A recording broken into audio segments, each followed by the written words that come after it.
Tannenbaum, americano del New Jersey, di mestiere fa il fotografo. Negli ultimi 30 anni ha lavorato per Time, Life, Paris Match, Newsweek, Stern, ma la sua carriera è cominciata nel 1973 al Soho News, che è stato il diario della New York pop, eccentrica, creativa, fashion degli anni 70. Tannenbaum conserva ancora la copertina con Yoko Ono. Today we're happy to have with us, we're going to have two shows. Allen Tannenbaum is with us, ace photographer. Used to work for the Soho News. We all used to work for the Soho News when it was an important paper.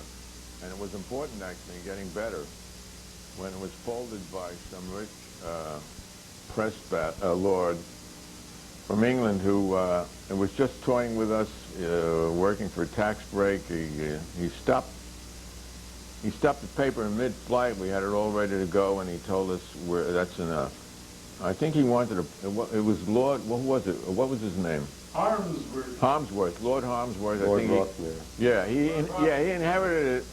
He inherited everything from his idiot father, who had started the papers probably in the 90s, 1890s, that is. And I think my opinion is that he wanted something to play with, just like Murdoch had the voice at that time. Anyway, Alan's going to talk in this show about some of the photography he did then for the Soho Weekly News, the Soho News as it came to be called. So, Alan, how did you get started in photography? Well, Tuli, it was kind of by accident that I got started in photography. I was a student at Rutgers University in New Brunswick, New Jersey, and when I started my junior year there, What year was this? This was in the early 60s, so like 64, I think it was. I started my junior year, and it was like the nightmare you have where you wake up and you all of a sudden realize you have a final exam and you didn't really realize you were studied for the course, that you were registered for the course. So my junior year began like that, and I wound up leaving Rutgers that year, and for personal reasons decided to get away from the East Coast, and I went out to California. I went to San Francisco. I'd been there that summer, and I thought it was an interesting place, beautiful city, so I decided to go back there. And I got a part-time job, and I was living with some friends, and I was kind of interested in photography, but didn't know much about it. But my curiosity was piqued, and one interesting thing in San Francisco was that in the recreation department building that the city ran, they had complete dark rooms, studios. You could develop your film. You could make prints. They had maybe at least 40 enlarging stations. They had attendants who would come and wash and dry your prints for you, and it cost $10 a year to join. So I had a place where I could learn my skills, and I basically taught myself at that point. And when I came back to Rutgers, What year? well, I finally was graduated in 67, but when I came back after 1 year away, so I came back in 65, and I decided that I wanted to be an art major.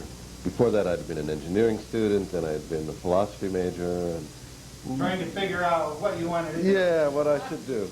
Yeah, and the thing about philosophy was that it used to be interesting, but then they changed the approach of the department to something like formal logic and linguistic analysis. So I was back in things like calculus for engineering, which I wasn't that good at. So I said, art. A friend of mine said he's going to switch to art. And I said, art sounds good. And I was happy as an art major. There were no photography or film courses at that time. Now you can, of course, major in photojournalism, but at Rutgers at that time, only a few schools were offering these photography courses. So I was trying to use photography for some of my courses. Of course, I studied art history. I did some sculpture and painting and mixed media. I liked sound as well. And I also met some people who were doing film, so I was doing some cine camera work. So I finally graduated in art in 67, and I went back to San Francisco. And The Summer of Love. It was the Summer of Love, right. We were there then. Yeah. It was quite amazing. Of course, having gone there in 64 and seen the development of what was then a proto-hippie movement, but let's say people just becoming aware, and how North Beach was before Fillmore. I used to hang out in North Beach before Haight-Ashbury and all that stuff. But then by '67, Haight-Ashbury was popularized, and it became kind of a circus that, even for me, coming back after 1 year, I was just like, what's this? But I went to graduate school then. I went to San Francisco State. I studied filmmaking, and then after into my third semester of graduate school, I decided it was enough. Ronald Reagan was governor. Any student demo, the San Francisco police would run onto the campus with their guns drawn, and it was like difficult to get work done. So you had San Francisco photos of that period? I have, very kind of primitive things from that time. I have one or two because, teaching yourself and not having any guidance, it takes a little while to... Well, let us be the judge. To get it. No, don't judge these. What primitive is. For example, this would be a picture I did in '64 where I finally said, oh, I'm starting to get it here. And so this is San Francisco? This was San Francisco. It was at a corner in North Beach, Broadway and Columbus. And there were a couple of these proto-hippies crossing the street when the Gray Line tour bus came by. Now, you can see these people don't look very radical by long hair. Late 60s standards or today's standards, but for 1964, 65, the hair is long. The hair is long. She's wearing, I guess, a Mexican type black. He's got those points. Yeah, and sideburns. The people on the bus are all gawking at him. Yeah, there they are, looking at these hippies. There they are in San Francisco's North Beach. So. Anything else from that period? Yeah, sort of. I went back there in the summer of '67, and this I did from a hotel window in is that Haight-Ashbury? North Beach. Typical San Francisco balcony, right? Yeah. Just a little light and shadow. And at that time, I didn't know that I had an interest in journalism. I was just doing photography, just doing pictures and covering events like concerts and free concerts in Golden Gate Park. Oh yeah, we did. A nude-in at the campus of San Francisco State. We did the Fugs did a free concert in Golden Gate Park. Well, that was a bunch of other people. It was quite a place. It was always fun. Something fun going on there. I mean, it was a very free time, and it's very easy to get nostalgic for that era. But oh yeah, that's over. Oh, I don't know. I think it's still up here, isn't it? Oh. Yeah. And it's coming back, right, after the Depression and the war, the Civil War. I saw an article in an Italian anarchist magazine that predicts civil war in America. They may not be so far wrong. Well, if, I don't know. If Newt and his crowd does it, it may be a very hot summer. Well, then it'd be something for me to shoot, wouldn't it? Yeah. Or and to be shot at. Yeah. Well, we love these disgraces because that's what gives us, grist for our lives. Yeah, that's journalism for you. Yeah. But enough about politics.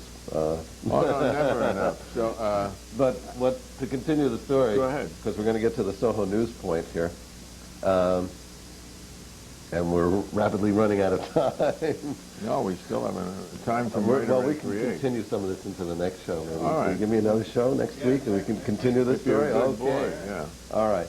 Well, so I got fed up with California. In the fall of '68, Nixon had been elected president. I went and got my passport. We thought it was all over. Right, yeah.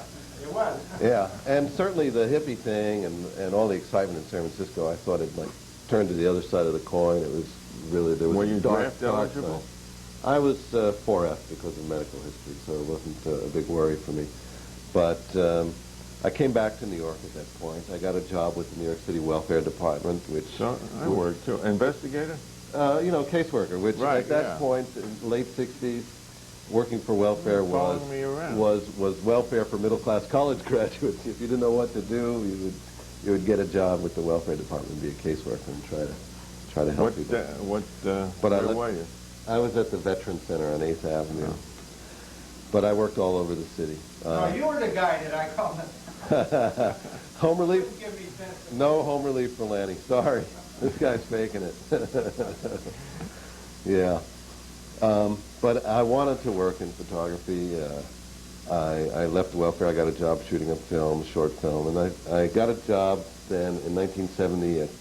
I did other things. I drove a taxi. I tended bar. I worked on a merchant ship. But I got a job in 1970 teaching at Livingston College, which was part of Rutgers University. So I was teaching photography and filmmaking there for 2 years, living out in the country. Did you like that? I like teaching.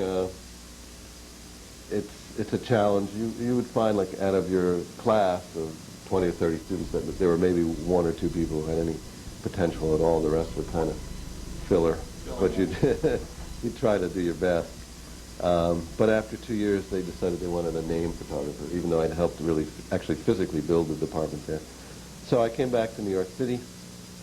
I used to hang around in Soho because of my interest in art, and I knew the area, and I was hanging out in a place called Ken's Broome Street Bar.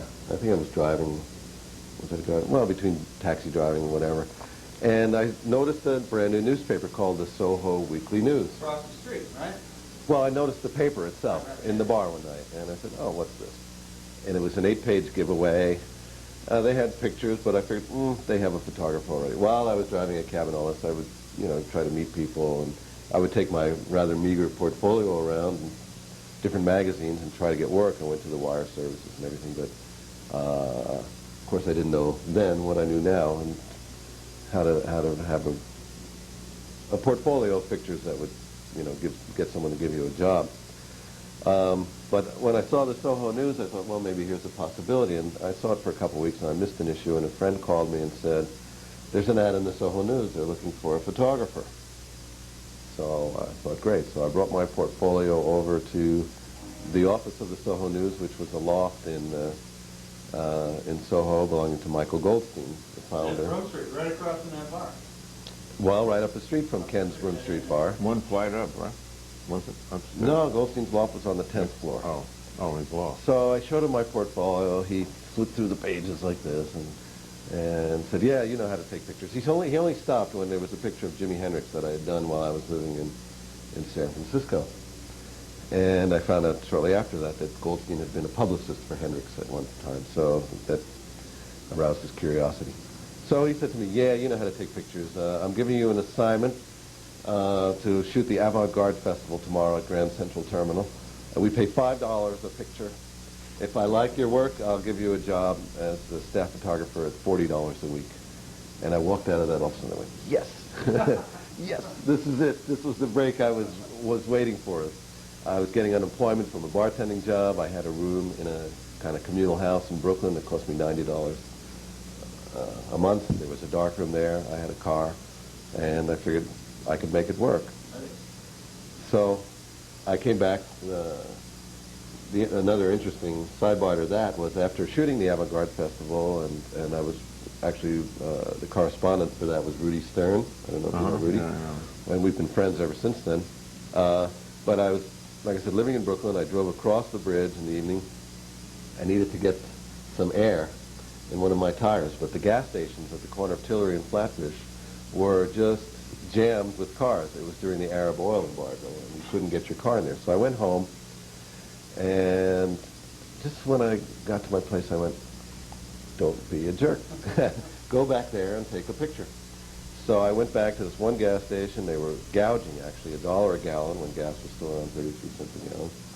I climbed on top of a truck. I took a picture of this whole scene because there were traffic coming off the BQE was blocked by people desperate to get gas. So it looked like a really big mess. And I had been to Newsweek 1 year before to show my work there. And they said, well, we don't have anything for you, but if you ever have anything for us, give us a call. So I called them. Turns out they were doing a cover story on how high the price of gasoline was going to go. And they used my pictures. Do you have that here? I don't have that with me.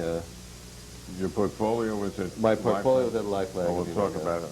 Yeah, that's what they all say. It's true. And that was the beginning of a working relationship with Newsweek. Okay, so let's go back to the Soho News. Soho photos. Right now, I'm working on a book of the photos I did. I worked at the Soho News from 78 until 1982, when the paper was folded by those Brits. And Brits, I said. Oh, I thought you said Fritz. Those Pratt.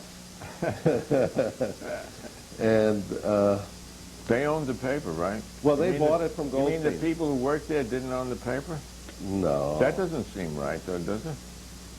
Well, who could afford it? You know, I mean, but they made the paper. Who would want to assume all those Shouldn't debts? they control it? Who would want to assume all the debts that? You mean and take all the profits? I mean, who would want to do that? Anyway, Goldstein got into a position where he was forced to sell. They gave him a management contract for a while, but... What do you mean? He just lied about the circulation. He went away with $1 million. That's what I heard. Well, you know, I don't know how much. Good for him. Good for him. He gave, he gave a lot of us... Stealing from the rich is a virtue. Did you know that? I agree. But he gave a lot of us just sort of taking back what they've taken from you. And I appreciate that, and I appreciate the Brits folding the paper in a way, because it I don't a kick in the appreciate butt to go out and do some other stuff. Yeah, well then you should, you should try and get fired from where you are now too.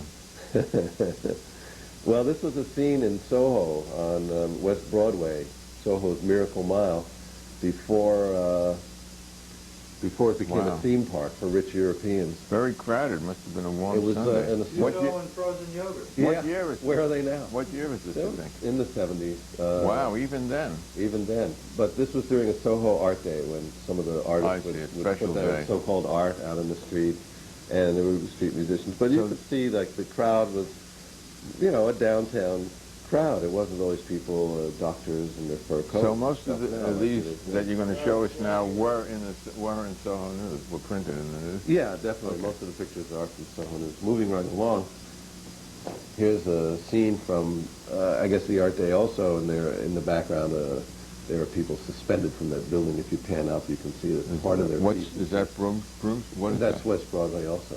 That the people are just kind of hanging around in Soho, while others go around shopping or doing their business. We continued to follow the Avant-Garde Festival. This was at Shea Stadium. As a Japanese artist prepares to launch his career. Yes. Whatever happened to those Avant-Garde festivals? Do they have? No, I think they went mainstream. I think they called, what is that 8-story film? No, called? IMAX. Yeah, I think they became IMAX. And Charlotte Moorman, who used to run it, is she still alive? Yeah, I don't know. She was very sick. She was sick, yeah. But as part of Soho News, there he is. Sal. The greatest fraud of Western civilization. We did cover art and the art world in all its aspects.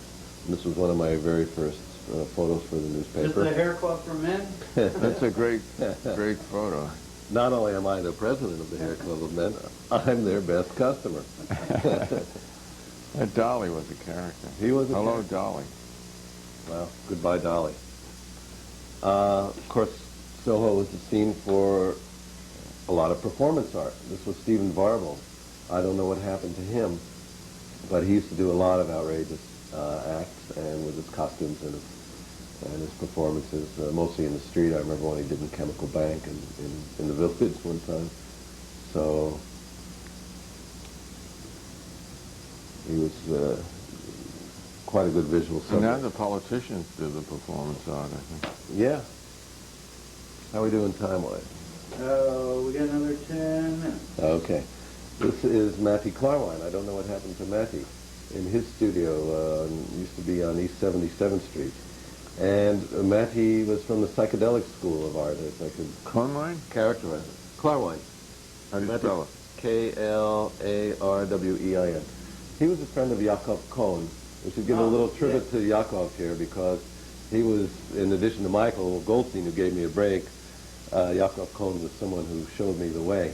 And he had been the former editor of the East Village Other. And then came to Soho News, and he used to tell me when I would get discouraged, perseverance furthers. Whatever that means. Perseverance further? Perseverance furthers. Yeah, but not. He had severe physical disability. He did. He was. That's right. He was on crutches and wound up in a wheelchair, and from a degenerative spinal condition. But he was just one hell of a guy. I thought he'd been run over by a tank. And a British tank in his Israeli War for Independence. So this condition just got worse. One of the advantages of having a war is that you could be crippled for life. Yeah, that is one of the And then you don't have to walk. It saves you the trouble of walking. Well, poor Yakov, he suffered. Matty had a book called Milk and Honey, and you remember the Santana album Abraxas he did the cover. So Anyway, all that is visible here, but it's hard to discern. Maybe this side here, you can zoom in on that. That's about it. Anyway, moving right along. We did some of the other artists. I was, from my art school studies at Rutgers, I was interested in the pop artists. And we did stories on some of them. Here's George Siegel in his studio in the New Brunswick, New Jersey area. Is he the guy who got like $50,000 for doing concentration camp victims? No, 400,000. What am I talking about? I don't know. Yeah, and I'm sure the victims appreciated his rewards. I'm not sure. We also used to do some real life and city politics. This was a former longshoreman in his welfare hotel in the village. He used to be a longshoreman when there were actually docks and ships Was this along the village. Was this in Soho News? Yeah. Yeah. It's like Jacob Reese, isn't it? Yeah, sort of. Oh, was he the photographer? Was he? Yeah. Yeah.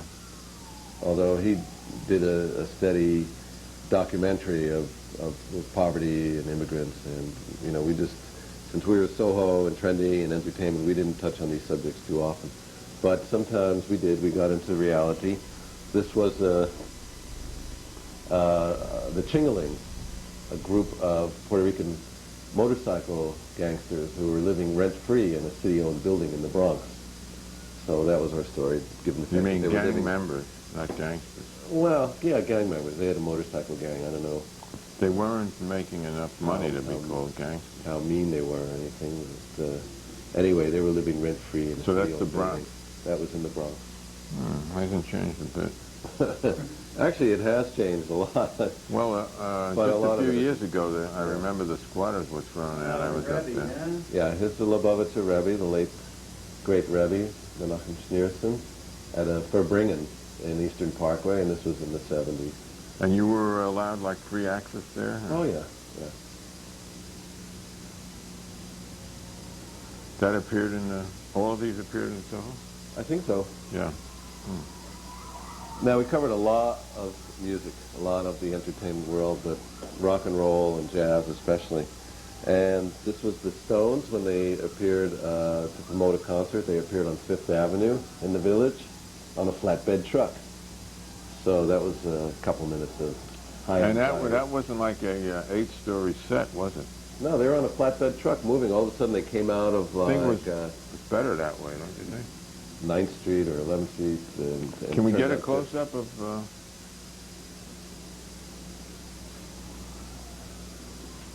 Well, I have other shots of Jagger here, but I covered the Stones quite a few times, and they're still one of my favorite bands. Maybe they'll go back to that after the Great Depression. I have a What's this little depression? 12-year-old nephew in Hastings, Michigan that just saw the Stones for the first time and is now a Stones fan Yeah. from the great Midwest, so the beat goes on. Well, and the beat goes on right here.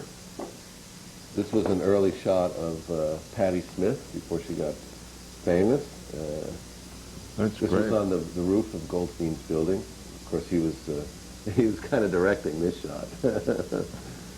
But I have a lot of good stuff with Patti, and she was really great. And that's right in Soho. Wonderful. Yeah. Wonderful. Now another great was Frank Zappa. This was at a birthday party for Zappa about 1974. And Oh, that's wonderful. yeah, we listened to... Where was that? In New York? It was at a club that I don't think exists anymore, around Midtown. But there he is with some showgirl. Wonderful photo.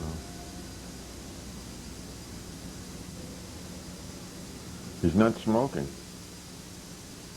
I don't know, he did smoke, did he? Oh, he was a chain smoker. Was he? I think that doesn't help your prostate cancer. But No, probably not. He was told to stop, and he said, I enjoy it. What he meant is, when he was dying, what he really meant was that he was addicted. Yeah. Bob Marley also died of cancer. Yeah, well, he used to smoke pot every day. It That was doesn't good. care what you smoke, you know. I mean, he used to smoke continuously. Oh yeah, with those big spliffs. But Marley was great. That's why we need pills. We don't need Marijuana pills. I don't think so. Oh, I think. Somebody tells me we're going to continue part of this into next week's episode. Yeah, it's the safest. So it's the safest mind. That's good because we'll have not a good perfectly week safe for next but week's hey. show. But Yeah. Bob Marley was great. This was during a couple of concerts in New York. I mean, if you went to any of Bob Marley's concerts, you know that the feeling was wonderful. You had black, white people together, everybody together, and it was just such an atmosphere of, it's dare I say wonderful it, photo. love and happiness. Great photo. You know, he was terrific, and he was nice to be around as well. Mick and Dolly. Dolly performed at the Bottom Line, and all the other photographers ran out to go to her reception at the World Trade Center, top of the towers, whatever it's called. And I saw Jagger had slipped in, and he went backstage, so I went back there and got this exclusive picture. Which Where was that? Ran all over the place. At the Bottom Line in the village. Oh. Yeah. Nice. Still on the rock vein. Maybe we'll finish up here, so we have some pictures for next week's show. This is Nancy Spungen checking out of the Chelsea. Heavy. How'd you? Somebody called me and told me that Nancy was dead in the Chelsea. So I went there. I went to the room. There was a cop outside. He said, "You want to see? I can't let you take a picture, but I'll show you." So they opened the room. It was just horrendous in the room. For those who don't know who she is, you might want to... Oh, I'm sorry. Nancy Spungen was the girlfriend of Sid Vicious from the Sex Pistols. So there was her body lying under a sink with blood everywhere, but I couldn't do a picture. But anyway, I went when the body came out. Murdered or suicide? Well, everybody thinks that Sid killed her. I don't know if we'll ever really know the truth. This is Sid under arrest later that evening. You keep showing it. Yeah. And so he'd been arrested and his case was going to court, but just a short time later, Sid checks out. That's also. a good place to, and I think Yoko was here in my studio. Yoko era qui nel mio studio e poi siamo andati al Dakota dove vivevano perché lei voleva che facessi delle foto a John e a Sean, il figlio. Erano tutti di buon umore, c'era un'atmosfera bellissima. Siamo andati a Central Park, di fronte al Dakota. È stato veramente grande. Very bubbly, very excited, and Ho raccontato che stavano girando un video per il nuovo album. Ho chiesto di poter andare sul set. 5 giorni dopo siamo andati nello studio di Soho. Nel video dovevano spogliarsi e fare l'amore. Yoko mi ha detto che John era a suo agio con me e che potevo fotografare quello che volevo. Saranno foto destinate a passare alla storia, le ultime foto di John Lennon vivo. And I was making these prints.